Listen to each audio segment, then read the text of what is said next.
Il y a presque 2 semaines que la France se trouve au milieu d'un scandale sur la politique d'immigration. Des étudiants ont défilé dans les rues de Paris et d'autres villes. Des gens de la gauche veulent la rémission du ministre de l'Intérieur et même le président Hollande a contribué lui-même au scandale.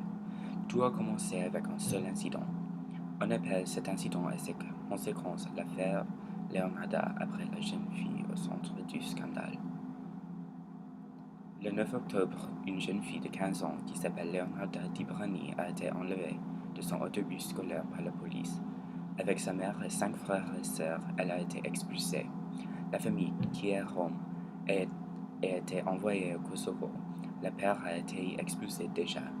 Il avait essayé d'obtenir le droit d'asile, mais leur demande de séjour en France a été refusée. Cet expulsé a incité un tumulte public et au sein du gouvernement.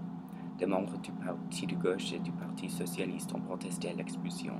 Le ministre de l'Éducation veut sanctuariser l'école, mais Manuel Valls, le ministre de l'Intérieur, a dit que toutes les procédures administratives ont été respectées. Après l'expulsion, des milliers d'étudiants ont défilé dans la rue de Granville, demandant que Leonarda soit retournée en France. Leonarda, bien sûr, veut revenir aussi. Ému par la manifestation, le président François Hollande a publié une déclaration qui invite Leonarda en France pour finir ses études. Mais cette action du président a fait plus de mal que de bien. Elle est détestée à la fois par ses partisans et ses adversaires.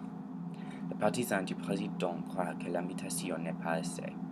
Hollande a invité seulement Leonarda, pas sa famille, à revenir en France.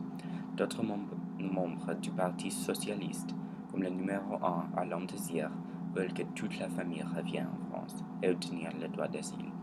En fait, Leonarda elle-même a refusé l'invitation parce qu'elle ne veut pas revenir sans sa famille.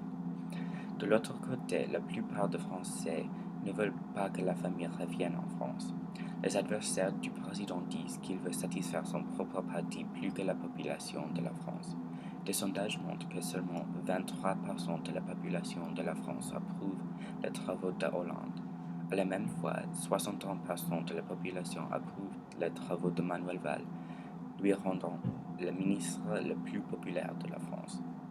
Il est clair que la France est très divisée sur cette question. Maintenant, il semble que Leonarda va rester au Kosovo, mais on va voir si le président Hollande étendra son invitation à tous les Dibrani. La seule chose certaine, c'est que cette controverse n'est pas encore terminée.